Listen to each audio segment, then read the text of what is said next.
အားလုံးပဲမင်္ဂလာပါဗျကျွန်တော်ကတော့ဇော်ကြီးဂိမ်းမင်းပါဒီနေ့မှာတော့ညိုကီတို့အနေနဲ့ပေါ့နော်ဘလောက်ပဲ run တွေ share ပဲကြုံလုံးဝမနိုင်မင်းနဲ့ပေါ့နော်ရှုံးနေတဲ့လူတွေကအများကြီးပဲဗျာအဲ့လူတွေအတွက်ကျွန်တော်ဗီဒီယိုလေးတစ်ခုလုပ်ပေးလိုက်တယ်ပေါ့နော်ကျွန်တော်ကိုယ်တိုင်လုပ်ပေးရအထက်သူတို့တောင်းဆိုမှုတွေများလို့မို့လုပ်ပေးရဆိုရင်ပို့မှန်တယ်ပေါ့နော်โอเคဒါဆိုဗီဒီယိုလေးကိုစားလိုက်ကြရအောင်ဗျပထမဆုံးအနေနဲ့ကျွန်တော် run ဘူးတဲ့နေရာမှာလုံးဝအသုံးဝင်တဲ့အကြောင်းအရာလေးကိုလည်းကျွန်တော်ပြောပြပေးမယ်run ဘူးတယ်ဆိုတာဘာလဲဆိုရင်ကျွန်တော် run ကိုအမြင်တင်တဲ့နည်းလေးပေါ့နော်။ Okay သူကနည်းတွေအများကြီးရှိရဗျာ။ AI နဲ့စော့မလား။ AI ဆိုတာကျွန်တော်ကွန်ပျူတာကိုပြောတာပေါ့နော်။ AI e-sport ကိုပြောတာမဟုတ်ဘူးဗျာ။ကွန်ပျူတာနဲ့ကျွန်တော်တို့စော့မလား။ဒါမှမဟုတ်ရင်9ယောက်ပေါ့နော် pro player ပုံစံမျိုးနဲ့စော့မလား။အများကြီးရှိတယ်ဗျာ။ဒါမှမဟုတ်သေးရင်ပေါ့နော်ကျွန်တော်တို့တွေကွန်ပျူတာအခန်းရအောင်လို့ပေါ့နော်ဘယ်လိုမျိုးပေါ့နော် VPN တွေသုံးပြီးတော့စော့ရမလဲ။ခုရှိသေးတာကျွန်တော်တို့ပေါ့နော် free to play စော့ရဲ့နည်းကလည်းအရင်တော့ခက်စားခဲ့သေးရဲ့ဗျာ။ခုချိန်မှာတော့အလုံးမဖြစ်တော့ဘူးလို့ထင်တယ်။ Okay ဒါဆိုကျွန်တော် run ဘူးမယ်ပေါ့နော် run ဘူးမယ်ဆိုတဲ့အခါမှာကျွန်တော်တို့ပထမဆုံးအခါကြီးငွေယူပြီးတော့ run ဘူးပြီးရလူရှိတယ်။အဲ့ဒါကျတော့ pro player ပုံစံမျိုးသွားတယ်ပေါ့နော် semi pro level လောက်သွားတယ်ဗျာ။ Okay သူတို့ကိုတော့ကျွန်တော်တို့အကောက်ကိုပေးရမယ်။ပတ်စံကိုလည်းပေးရမယ်ပေါ့နော်။သူကဒီ9ရက်အတွင်းဆိုရင်minded ကနေပြီး minded glowy minded import တဲ့အဲ့လိုမျိုးတင်ပေးမယ်။ပတ်စံဘလောက်ကြာနိုင်လဲ star တစ်လုံးဆိုရင်ပတ်စံဘလောက်အဲ့လိုမျိုးတွေကောက်တယ်ပေါ့နော်။အဲ့လိုမျိုးတွေသူတို့ကယူပြီးတော့ run ဘူးပေးတယ်ဗျာ။ ရန်ပူလာဆိုတော့သူတို့ကိုယ်တိုင်ပေါ့နော်ဘရိုတို့ကောက်တွေယူပြီးတော့ကြတော့အဲ့လိုမျိုးစော့ပေးတာဖြစ်တယ်ဗျာဘရိုတို့ကဘာမှလုံးစမ်းမလို့ပေါ့နော်သူတို့ဘာသာစော့ပေးသွားလိမ့်မယ်ဗျာโอเคဒါကတော့ကျွန်တော် run ပူနီးတစ်မျိုးပေါ့နော်ဒါကလည်း raw တောင်းအနေနဲ့ယုံကြည်စိတ်ချရဲ့စီမှာပဲလုပ်စေခြင်းနဲ့မဟုတ်လို့ရင်ကိုယ့်အကောက်ကိုဆုံးရှုံးနိုင်တယ်ပေါ့နော်ပတ်စံလေးလည်းဆုံးရှုံးနိုင်သေးရဲ့ဗျာဟိုဒါကျွန်တော်နောက်ထပ် run ပူနီးတစ်ခုထပ်သွားကြည့်အောင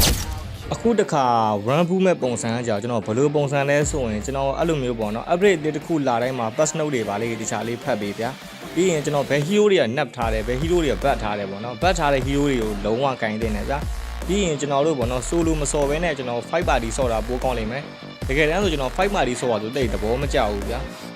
3ယောက်တွဲစော်တာလေးကိုတော့ပိုသဘောကျရဲ့ဗျ3ယောက်ကကျွန်တော်ရုံးလို့ကောင်းတယ်ပေါ့နော်5 party ဆိုရင် enemy ဘက်ကလည်းတော်တော်ကြီးကောင်းတဲ့အတင်းဆိုရင်ကျွန်တော်တို့တွေလုံးဝမနိုင်နိုင်မျိုးတွေလည်းရှိတယ်ဗျအဲအကြောင်းမို့ကျွန်တော်3ယောက်တွဲစော်တာလေးတွေသဘောကျတယ်ဗျOkay အဲ့ဒီနည်းနဲ့ပေါ့နော် bat ထားတဲ့ hero တွေကိုကင်မယ်အဲ့လိုကင်ပြီးတော့ကျွန်တော် run တင်လို့ရသေးတယ်ဗျကျွန်တော်တို့ original စာအုပ်မှာ Aspen event ကြီးလည်းရောက်ရှိလာပြီ Okay Aspen event ကျွန်တော်10ချိန်ဖောက်ပြီးဆိုတာနဲ့ quarter skin တွေပါရရှိနိုင်တယ်ပေါ့နော်ညိုကီတို့အနေနဲ့diamond တွေ wiki pad တွေကိုဈေးချိုကျွန်းနေဝယ်နေဆိုရင်အခုကျွန်တော်ပြထားတဲ့ day one channel ကိုလာ join ပြီးဝယ်လို့ရပါတယ်ကြာချိန်ကတော့ကျွန်တော် second 30ပဲကြာတယ်ပေါ့နော်ချက်ချင်းရောက်တယ်ဗျတော်တော်ကြီးကိုမြန်တယ်ဗျဒါတင်မကလေးပဲနဲ့ဘာလို့အနေနဲ့အကောက်ရကပါဆွဲနေတာဖြစ်ဘာပဲဖြစ်ဖြစ်ကျွန်တော်စီကိုလာခဲ့လို့ရတယ်ဗျ Okay အခါချင်းငွေတွေတက်တာသွားနေကျွန်တော်လုတ်ပေးနေရပါတော့ Day One Channel link လေးကိုခုဗီဒီယိုရဲ့ description မှာရော comment မှာလည်းကျွန်တော်ပင်ထောက်ပေးထားမယ်ပေါ့နော်ညိုကီတို့အနေနဲ့လာ join လို့ရပါတယ် Okay နောက်တစ်ခုကကြောကျွန်တော်လူရုပ်မှာ run တင်ပြီးပေါ့နော်ကျွန်တော်ကတော့ brother တို့ဒီနီးကိုတော့လုံးဝကိုစမ်းပြီးတော့မထွိုင်းစေချင်ဘူးဗျာဘာလို့လဲဆိုရင်ကိုယ့်အကောက်ကိုဘန်းခံနိုင်တယ်ပေါ့နော် VPN တွေချိတ်ပြီးတော့လောက်ရတာဖြစ်လို့ဗျ Okay ဘလို့ဘန်းခံနိုင်တယ်ဆိုကိုယ့်အကောက်ကို230ဘန်းသွားမျိုးလည်းရှိတယ်လို့မျိုးပေါ့နော်တခါတလေဆိုရင်ကျွန်တော်တို့အကောက်တွေကID ပေါ့နော် ID server တွေကလုံးဝပြောင်းသွားတာတွေ့ရတယ်ဗျာ server ကဏ္ဍတွေပြောင်းတာမဟုတ်ဘူးနဲ့ server change သွားတယ်ဗျာဥပမာမြန်မာ server နေမလေးရှား server ကို change သွားတယ်ဆိုပါစို့ဒါကြောင့်အနေနဲ့မလေးရှားကနေပြီးတော့ပေါ့နော် diamond ထဲမှာရမယ်ဗျာမလေးရှားဟာဆိုကျွန်တော်ဈေးကကြီးတယ်ပေါ့နော်ကျွန်တော် wikibet တစ်ပတ်ဆိုရင်ဥပမာဗျာ9000ဝန်းကျင်လောက်ရှိရဗျာကျွန်တော်မြန်မာ server မှာဆို wikibet တစ်ပတ်မှာ6000ဝန်းကျင်လောက်ပဲရှိတယ်အဲ့လိုမျိုးဈေးကနှစ်ဆနီးကိုကွာလို့ပေါ့နော်ဒါကြောင့်အနေနဲ့မစမ်းချင်ဘူးမစမ်းလဲမစမ်းသင့်ဘူးပေါ့နော်ဒါပေမဲ့ကျွန်တော်ကတော့ဒါ run ပူးရဲ့ဗီဒီယိုဖြစ်တဲ့အတွက်ကြောင့်မို့တော့ဒီအကြောင်းအရာလေးတွေကိုထည့်ပြောပေးသွားမှာဗျ Okay ပထမဦးအနေနဲ့ကျွန်တော်တို့ကအဲ့လိုမျိုးစော့ဖို့အတွက်ဆိုရင်ပေါ့နော်ကွန်ပျူတာနဲ့ကြားဖို့လိုတယ် AI ပေါ့ဗျာကွန်ပျူတာနဲ့ကြားဖို့အတွက်ဆိုရင်ကျွန်တော်တို့တွေကဘယ်လိုလုပ်အောင်လဲလူမစော့တဲ့နိုင်ငံတွေသွားပြီးစော့ရမယ်ဒါဆိုရင်သူတို့က AI နဲ့ချပေးတာဗျဒါကန်တော့များတယ်ပေါ့နော်ပွဲတိုင်းလို့ကျွန်တော်4မိနစ်5မိနစ်လောက်နဲ့အန်လို့ရမယ်ပွဲတစ်ပွဲကို Okay ကျွန်တော်ဘယ်နိုင်ငံတွေရှိလဲဆိုရင်ကျွန်တော်လာအိုရှိမယ်ဗျာ Australia ရှိမယ်ဗျာနောက်ပြီးကျွန်တော်တူရကီရှိမယ်ပေါ့နော် Okay လက်ရှိမှာအဲ့ဒီ3နိုင်ငံလုံးဝ strong ဖြစ်တယ်ဗျာ Okay ကျွန်တော်ကဒီနည်းပြောပြပြီးကျွန်တော်ကိုယ်တိုင်သုံးလာဆိုကျွန်တော်ကိုယ်တိုင်မသုံးဘူးဗျာကျွန်တော်ကောက်ကိုလည်းတော်တော်များများသိရပေါ့နော် high run ကလိုး1မှာပဲရှိတယ်ဗျာstar 50ကျော်လောက်ပဲရှိတယ်ပေါ့နော်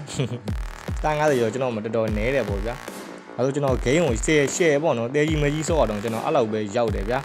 ဒါပေမဲ့ကျွန်တော်မတမိုင်းကြီးနဲ့တော့လုံးဝ run မတင်ဘူးဒါမျိုးမျိုးအနေနဲ့လားလာမေးနေကြလို့ပေါ့နော်ဒါကျွန်တော် run ပူးတဲ့နည်းလေးကိုကျွန်တော်ပြောပြပေးတာဖြစ်တယ်ဗျဘလို့လူမျိုးတွေက run ပူးတင်တယ်လဲဆိုရင်ပေါ့နော်ကျွန်တော်တို့တွေအလုံးမအားတဲ့သူတွေဗျာ Okay ကျွန်တော်ဂိမ်းထဲမှာလူ2မျိုးရှိရဗျစကင်မရှိဘူးဆိုရင်လည်းပေါ့နော်စောက်တော့သားလို့ပြောခံရတယ်ပြီးရင် high run ပေါ့နော် low run ဖြစ်နေလို့ရင်ဗျာ okay glowy လောက်ကနည်းနည်း low run ပုံစံမျိုးတော့ပေါက်တယ်ပေါ့နော် imported လောက်ဆိုရင်တော့မစိုးဘူးဗျာ okay ဒါမှထားပါတော့အဲ့လိုမျိုး low run ရောက်နေရင်ဆိုရင်အများနဲ့ပွဲထဲမှာနေခန်းလိမ့်မယ် low run ဘာညာဆိုပြီးတော့ကိုက spare တစ်ခွက်မှားတာနဲ့ low run လို့ဆဲခံရတယ်ဗျာ okay အဲ့လိုမျိုးအလုံးမအားရဲ့လူတွေ gain ဆော့ဖို့အတွက်ကပေါ့နော်တိတ်အချိန်မပေးနိုင်တဲ့လူတွေအတွက်ကတော့ run ဘူးတင်တယ်ပေါ့နော်ဘယ်လိုဘူးတင်လဲဆိုကျွန်တော်တို့ပေါ့နော်တကယ် pro player ပုံစံမျိုး semi pro level ပေါ့နော်တကယ် pay အကြီးတွေမှာတွားပြီးတော့ run ဘူးတင်တယ်ဗျာ okay ဒါလေးကတော့ပေါ့နော်ကျွန်တော်တို့ပြောပြပြ run ဘူးတင်တယ်ဗျာတကယ်လို့ဘူးမယ်ဆိုရင်ပေါ့နော်အဲ့လိုနီးနေပဲဘူးအခြားပေါ့နော် VPN တွေဘာတွေနဲ့တော့လုံးဝမစမ်းတင်ဘူးလို့ကျွန်တော်ထင်တယ်ဒါတော့အကောက်တွေဘန်းခံရမှာစိုးလို့ပေါ့နော် okay ပေကြီးတွေယုံကြည်ရတဲ့စီမှာပဲညို့ပြောနေတဲ့လှုပ်စီခြင်းနဲ့တကယ်လို့ဘူးrun ဘူးခဲ့မယ်ဆိုရင်ပေါ့နော်မဟုတ်လို့ရင်ကျွန်တော်တို့ရဲ့ကိုယ်ပိုင်အကောက်လေးဆုံးရှုံးသွားနိုင်တယ်ဗျပြန်မပေးရမျိုးလည်းရှိနိုင်တယ်ပေါ့နော်